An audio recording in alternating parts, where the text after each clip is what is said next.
ఊరి చివర ఒక పాడుబడ్డ బంగ్లా. రాత్రి 12 దాటితే అక్కడి నుంచి వినిపించే నవ్వులు, గొలుసుల శబ్దాలు. ఆ ఊరిలో అందరూ ఒకే మాట చెప్తారు, అది ముసలమ్మ భూతం ఉన్న బంగ్లా.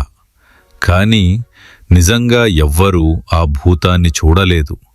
చూసినట్టు చెప్పిన వాళ్ళు మాత్రం మరుసటి రోజు నుంచే ఊరు వదిలి వెళ్ళిపోయారు. ఒకరోజు చిన్న, పండు, బుజ్జి అనే 3 ఫ్రెండ్స్ ఆ బంగ్లా నిజం ఏమిటో తెలుసుకోవాలని నిర్ణయించుకున్నారు. భూతం ఉంటే సెల్ఫీ తీసుకుంటాం అని నవ్వుకుంటూ రాత్రి టార్చ్ లైట్లు పట్టుకుని బంగ్లా దగ్గరకు వెళ్లారు. గేటు నెమ్మదిగా కీచ్ అంటూ తెరుచుకుంది. లోపలికి అడుగు పెట్టగానే గాలి చల్లగా తాకింది. పండు గుండె బలంగా కొట్టుకుంటుంది. బుజ్జి టార్చ్ లైట్ ఆన్ చేస్తే గోడలపై వాళ్ల నీడలు భయంకరంగా కనిపించాయి. 3 ఒకేసారి కేకలు వేస్తూ నవ్వుకున్నారు. అప్పుడే పై అంతస్తు నుంచి ఓ గొంతు, ఎవర్రా నా ఇంట్లోకి వచ్చినది? మెరుపు లైటు మధ్యలో తెల్ల చీరలో ఎర్ర కళ్లతో ఒక ముసలమ్మ కనిపించింది. చిన్న స్పృహ తప్పి పడిపోయాడు. పండు చేతులు జోడించి దండం పెట్టేశాడు. కాని ఆశ్చర్యం, ఆ భూతమే భయపడుతూ వెనక్కి వెళ్ళింది. నాకు చీకటంటే భయంరా అని భూతం చెప్పగానే 3 షాక్ అయ్యారు. బుజ్జి లైట్ ఆఫ్ చేస్తే భూతమే పెద్దగా కేక వేసింది. భయం కామెడీగా మారిపోయింది.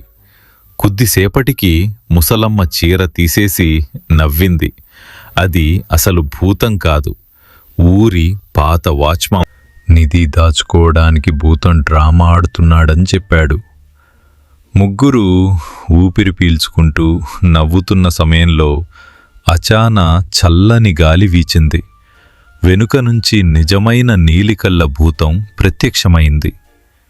నా పేరుతో డ్రామా చేస్తున్నావా అని ఆ భూతం గర్జించగానే ఫేక్ వాచ్మన్ భయంతో నేలపై పడిపోయాడు. 3 ఫ్రెండ్స్ నోరు తెరిచి చూస్తూ నిలిచిపోయారు. కొద్దిసేపటికి నిజమైన భూతం నవ్వుతూ చెప్పింది, నన్ను చూసి అందరూ పారిపోతారు, నాకు కూడా ఫ్రెండ్స్ కావాలి. అప్పుడు చిన్న ఒక ఐడియా చెప్పాడు, ఈ బంగ్లాను హారర్ కామెడీ టూరిస్ట్ స్పాట్ చేద్దాం. భూతం కూడా ఒప్పుకుంది. మరుసటి ఉదయం బంగ్లా ముందు కొత్త బోర్డు పెట్టారు, ముసలమ్మ హారర్ కామెడీ హౌస్, భయపడితే డబ్బులు తిరిగి. ఊరి జనాలు నవ్వుతూ టికెట్లు తీసుకుంటున్నారు.